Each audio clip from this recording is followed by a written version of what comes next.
비가 오고 있는데 비가 오는 것 같지 않아요. 처음 읽을 때 이 문장은 일관성이 있는 것처럼 보입니다. 하지만 무슨 뜻일까요?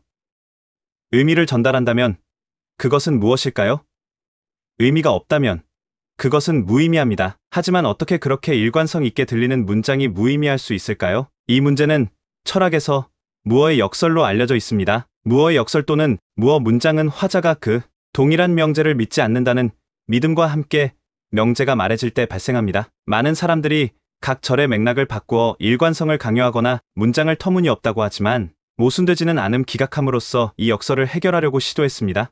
그것은 의미가 있어야 하므로 의미가 있는 방식으로 읽어야 합니다. 어리석지만 여전히 의미가 있을 수 있습니다. 그러나 문장의 의미를 강요하는 것은 분명히 잘못된 것입니다. 아직 역설을 이해하기 위해 우리는 신념이 무엇인지 알아야 합니다. 일단 알게 되면 무어의 역설이 단순한 모순이며 제한된 해결책은 존재하지 않는 곳에 의미를 삽입하는 것에 불과하다는 것을 알 수 있습니다. 요약하자면 믿음은 생각하는 사람과 생각 사이의 관계일 뿐이며 생각하는 사람은 그 생각에 대해 참이라는 속성을 부여합니다. 그 생각은 주체가 그 생각을 그렇게 믿기 위해 실제로 참일 필요는 없습니다. 생각이 참이라고 여겨지는 한 그것은 믿어집니다. 이 글은 의미론에 의해 동기가 부여되지 않았습니다. 분석 철학만을 위한 정의를 내리는 연습이 아닙니다. 믿음이라는 개념이 더 광범위한 역할을 합니다. 신념이 무엇인지 명확히 이해하면 생각과 진실의 관계를 살펴볼 수 있습니다. 신념이 무엇인지 먼저 이해하지 않고는 진실을 이해할 수 없습니다. 그리고 다음 몇 편의 기사에서 명확히 알 수 있듯이 진실 자체를 이해하지 않고는 PSR의 자명성을 이해할 수 없습니다. 선천 122.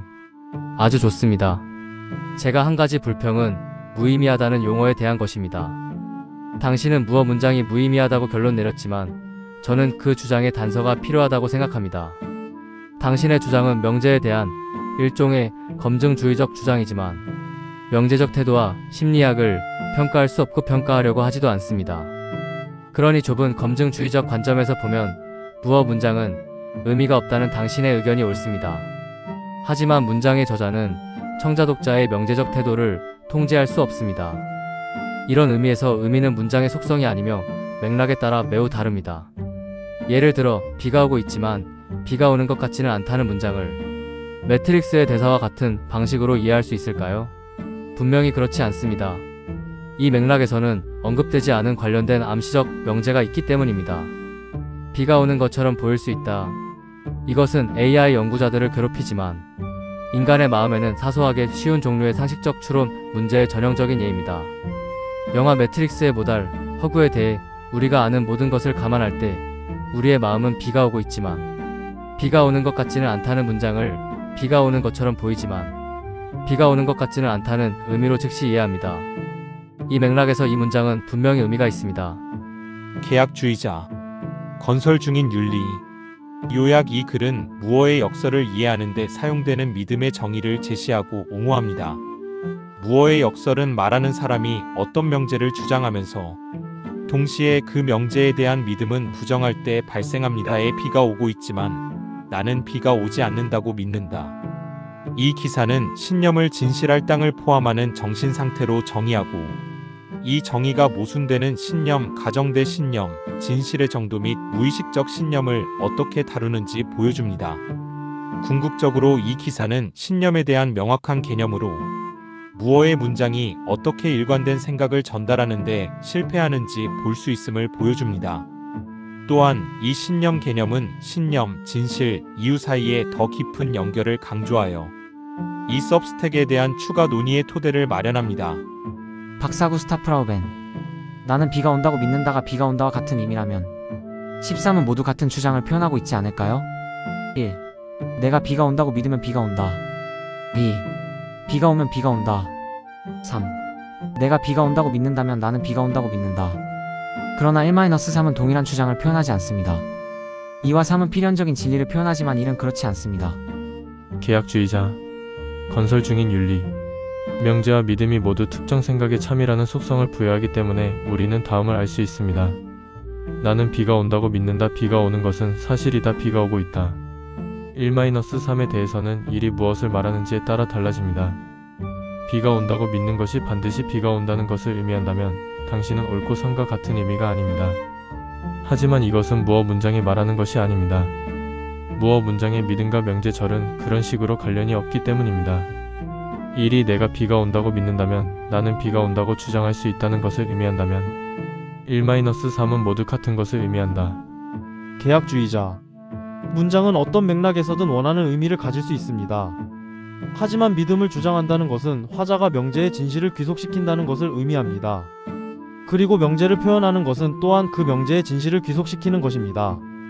따라서 무어식 문장은 피가 참이면서도 참이 아니라고 말하는 것일 뿐이며 이는 모순일 뿐입니다. 무어의 문장에 다른 의미 if then을 부여하고 싶다면 괜찮고 다른 사람이 다른 의미를 부여한다면 괜찮습니다. 무어의 문장에 원하는 의미를 부여할 수 있지만 이러한 의미는 주관적일 수밖에 없습니다. 모순으로서 무어의 진술은 객관적인 의미가 없기 때문입니다. 우리 모두가 무어의 문장에 서로 다른 의미를 부여할 수 있다는 사실은 그 문장이 본질적으로 무의미하다는 증거입니다. 이제르틀. 이 블로그 게시물에 제시된 추론에는 몇 가지 결함이 있습니다.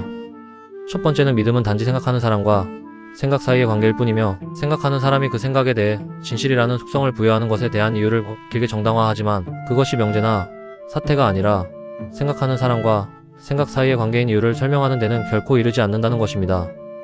생각에 대한 믿음을 만드는 건명제 등이 아니는 이 기사가 제안하는 정의의 특이한 부분이고 그것을 정당화하거나 생각을 명제로 대체하는 대체 정의를 고려하는 데 시간을 전혀 들이지 않는 것은 이상해 보입니다. 무어의 역설에 대한 마지막 부분에서 더 심각한 문제가 나타납니다. 이 글은 나는 비가 오고 있다고 믿는다. 비가 오고 있다라고 주장합니다. 하지만 이 글에 앞서 나온 모든 내용을 근거로 볼 때 전혀 그럴 리가 없습니다. 나는 비가 오고 있다고 믿는다는 문장은 기사에 따르면 대명사 나가 가리키는 사람의 주관적인 정신 상태에 대한 것이고 비가 오고 있다는 문장은 세상의 객관적인 상황 실제 강수라는 사실에 대한 것입니다. 이 둘은 반드시 같은 진리값을 가지는 것은 아니며 같은 의미를 가질 수도 없습니다. 다음 문장에서 또 다른 주요 문제가 바로 뒤따릅니다. 그러므로 비가 온다고 말한다면 비가 온다고 믿어야 합니다. 하지만 이것은 분명히 사실이 아닙니다. 사람들은 믿지 않는 말을 할 수 있고 정기적으로 그렇게 합니다.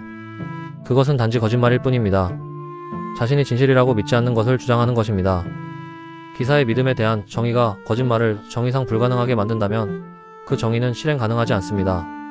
만약 진술에 모순피와 마이너스 피 둘 다이 포함되어 있다면 그 진술은 의미가 없다. 라는 기술적인 문제가 나타납니다. 진술이 피이고 피가 아니다라고 말한다면 피가 진리에 적합하다고 가정할 때 그것은 거짓이 의미가 없습니다. 바로 모순의 법칙입니다. 빌드라머, 만약 모든 사람이 어떤 진술의 의미에 대해 서로 다르고 주관적인 해석을 한다면 그 진술은 생각을 전달하지 못합니다. 어떤 해석에 따르면 그 어떤 진술도 생각을 전달한 적이 없다는 뜻입니다. 문장은 소통적일 수 있습니다. 도둑이 그 길로 달렸다. 또는 사람들의 생각을 요약한 것일 수 있습니다. 앨리스는 도둑이 그 길로 달렸다고 생각합니다. 그리고 대부분의 경우 이 두 가지 목적은 글로 쓰면 비슷한 문장으로 이어지지만 혼동하지 마십시오. 우리가 문장의 의미를 추론하려고 할 때 우리는 저자가 무엇을 전달하려고 했는지 알아내려고 하고 때로는 저자가 다른 사람의 정신 상태에 대해 무엇을 전달하려고 했는지 알아내려고 하지만 어느 쪽이든 소통이 필요합니다. 인간의 의사소통은 단순히 그런 식으로 작동하지 않습니다. 많은 철학자들이 고착되는 엄격하게 논리적인 스타일에서는요. 비트겐슈타인을 읽고 그라이스를 읽고 셰넌을 읽고 합리적 언어 행위에 대해 읽어보세요. 제가 눈이 내린다고 믿습니다 라고 말할 때 그것은 눈이 내린다고 믿습니다 라고 말하는 것과 다릅니다. 그렇지 않으면 동사 믿습니다는 쓸모가 없을 것입니다. 가정적으로 100% 쓸모없는 단어나 멈춤을 추가하더라도 미묘하게 다른 의미가 생깁니다. 단어 자체와 관련된 특별한 이유가 있을 필요는 없지만 제 말을 듣는 사람이 제 의사 결정의 어떤 부분이 제 단어 선택으로 이어졌는지 즉시 무의식적으로 추론하기 때문입니다. 그래서 보통 저는 믿습니다는 당신이 하는 진술을 미리 약화시키거나 자신감을 떨어뜨리거나 진실 가치보다는 정신 상태에 대해 이야기하고 있다는 것을 강조합니다. 그래서 비가 오고 있지만 비가 온다고는 믿지 않는다와 같은 것은 나는 거짓된 말을 하고 싶어서 어떤 이유에서인지 이 문장을 골랐다로 해석될 수 있다. 가능성 낮음. 또는 예를 들어 비가 오고 있다는 건 알지만 정말 감정적으로 깊이 믿지 않는다. 또는 그와 비슷한 것으로 해석될 수 있다. 어렵지 않다. 우리는 항상 그렇게 한다. 무성 9376. 믿음에 대한 당신의 분석은 흥미롭지만 당신은 실제로 훨씬 더 유동적인 개념의 구조를 부과하고 있다고 생각합니다. 당신이 생각하는 사람과 생각 사이에 진실을 주는 관계로 믿음을 정의한 것은 분명하지만 그것은 믿음이 구조화되고 의도적인 방식으로 기능한다고 가정합니다. 그러나 믿음은 종종 지저분하고 모순적이며 논리적 일관성에서 벗어납니다. 사람들은 반드시 공식적인 진실 가치를 할당하지 않고도 감정적으로, 습관적으로, 무의식적으로 사물을 믿습니다.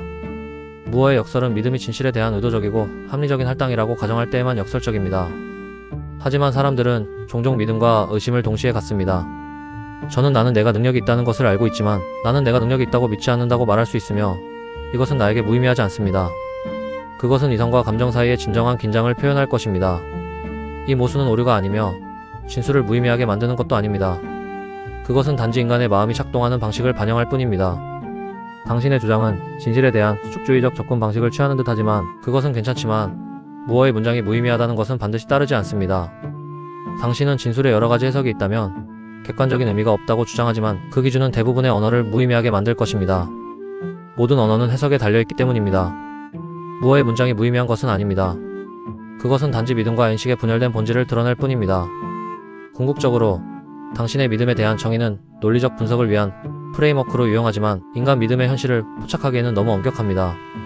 그것은 믿음이 출현하고 종종 일관성이 없는 과정이 아니라 진실 할당의 의도적인 행위라고 가정합니다. 그런 의미에서 저는 무어의 역설이 믿음의 역설이 아니라 믿음이 합리적일 것을 기대하는 역설이라고 생각합니다. 건설 중인 윤리. 리뷰 감사합니다. 언어가 지저분하고 모순적이라는데 동의하지만 우리가 대화를 나누려면 언어로 표현된 의미가 일관적이어야 합니다. 귀하의 의견이 모순되어 주관적이지만 동등하게 타당한 여러 해석의 대상이 된다면 저는 응답을 작성할 수 없을 것입니다. 하지만 일관적이고 논리적이기 때문에 저 및 다른 사람은 이 응답을 하기 위해 객관적 의미를 이해할 수 있습니다. 따라서 언어가 지저분하더라도 의미는 논리적으로 일관적이어야 합니다. 다른 해설자에게 다음과 같은 내용을 언급했는데 도움이 될 수도 있겠습니다.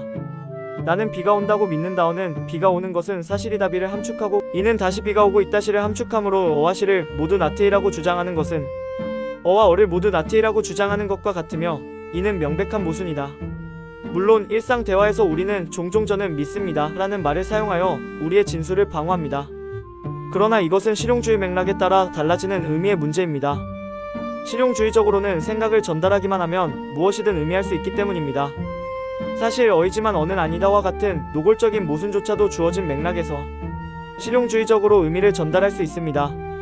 예를 들어 유일한 확실한 것은 아무것도 확실하지 않다는 것입니다 하는 모순이지만 우리는 그 의도된 의미를 실용주의적으로 파악합니다. 그래도 나는 믿는다를 사용한 해지는 여전히 명제에 어느 정도의 진실을 할당합니다. 따라서 나는 비가 내리고 있고 비가 내리지 않는다고 믿는다는 것은 같은 명제의 진실값을 할당하고 거부하는 것입니다. 다시 말해 모순입니다. 당신은 나는 피를 믿지만 피는 사실이 아니다라는 부조리주의적 관점에서 해석을 제시했지만 다른 사람들은 무어의 문장이 더 일관성이 있다고 생각할 수도 있습니다. 그러나 당신의 해석은 여전히 많은 해석 중 하나일 뿐입니다. 무어의 문장에 대한 해석의 다양성은 그 의미가 객관적이지 않고 주관적인 맥락에 달려있음을 시사합니다. 따라서 누군가가 무어식 문장을 말하고 액면 그대로 맥락 속에서 생각을 전달할 수 있지만 이러한 문장은 모순입니다. 객관적인 독립적인 의미가 없고 추상적인 논리적으로 것이 아니라 특정한 구어적, 맥락실 용적으로 해서만 의미를 가질 수 있습니다. 궁극적으로 우리가 믿음과 명제가 무엇인지 정의하면 둘 다 단순히 진실 주장이라는 것을 알게 됩니다. 이것은 무어의 문장을 어이지만 어는 아니다와 동등하게 만듭니다. 라크노길. 당신은 이렇게 썼습니다. 그리고 믿음이 명제의 진실을 할당하기 때문에 믿음의 진술과 명제의 진술은 논리적으로 동등합니다. 따라서 나는 비가 온다고 믿는다. 비가 온다는 것은 사실이다. 비가 온다. 아니요. 이는 자신의 신념에 대한 진술이 정신과 독립적인 대상에 대한 진술과 임의적으로 동일하며 그 반대도 마찬가지라는 것을 의미합니다. 나는 피라고 믿는다. 그리고 아마도 피일 것이다와 같은 유사한 표현과 종종 피와의 공통점을 업데이트하기 위한 해지 수단으로 사용되기는 하지만 문자 그대로 그런 것은 아니다. 피와 나는 피를 믿는다의 관계는 오히려 표현 관계입니다. 피를 믿는 것은 피를 진심으로 진술하기 위한 규범적 주장 가능성 조건입니다. 다시 말해, 당신은 피를 진심으로 피를 주장하기 위한 전제 조건으로 믿어야 합니다. 그렇다고 해서 그 문장들이 문자 그대로 같은 의미를 가지고 있다는 것은 아닙니다. 그렇지 않습니다. 누군가가 진심으로 피를 주장하는 것을 듣고서 당신은 그들이 피를 믿는다는 것을 합리적으로 알아낼 수 있다는 것을 의미합니다. 이러한 관점에서 피 하지만 나는 피라고 믿지 않는다는 말은 실제로 논리적으로 일관된 두 가지 진술을 주장합니다. 그것이 모순되는 것처럼 보이는 이유를 설명하는 것은 더 어렵습니다. 표현이 명제 피와 피를 믿는 것인자와는 무관 사이의 관계라고 가정하고 실질적 함의를 화자가 말하는 것과 그들의 믿음 정신 상태에 대해 실제로 결론 내릴 수 있는 것 사이의 관계로 정의합니다. 다시 말해, 존의 피 주장은 존은 피를 믿는다는 것을 실질적으로 함의합니다. 단 피가 피에 대한 믿음을 표현하는 경우입니다. 이제 역설의 반복입니다. 피인데 나는 피라고 믿지 않는다는 것이 왜 모순처럼 보일까요? 화자 S가 첫 번째 부분을 주장하는 것은 실질적으로 S가 P를 믿는다는 내용을 수반하는 반면 두 번째 부분은 그 내용과 모순됩니다. 따라서 무어의 역설은 주장의 한 부분이 같은 문장의 다른 부분의 문자적 내용과 모순되는 내용을 실질적으로 수반하는 모든 경우입니다. 이것은 단순한 모순과는 같지 않습니다. 즉, 어떤 진술이 모순되는 내용을 주장하는 경우입니다. 따라서 단순한 모순, 어떤 사람이 모순되는 내용을 주장합니다. 어앤더 무어의 역설, 어떤 사람이 어떤 내용을 주장하는데 그 주장이 실질적으로 다른 내용 B를 수반하고 그 내용은 그가 주장하는 또 다른 내용 B가 모순됩니다. 건설 중인 윤리. 나는 비가 온다고 믿는다어는 비가 오는 것은 사실이다 B를 함축하고 이는 다시 비가 오고 있다 C를 함축함으로 어와 C를 모두 나트이라고 주장하는 것은 어와 어를 모두 나트이라고 주장하는 것과 같으며 이는 명백한 모순이다.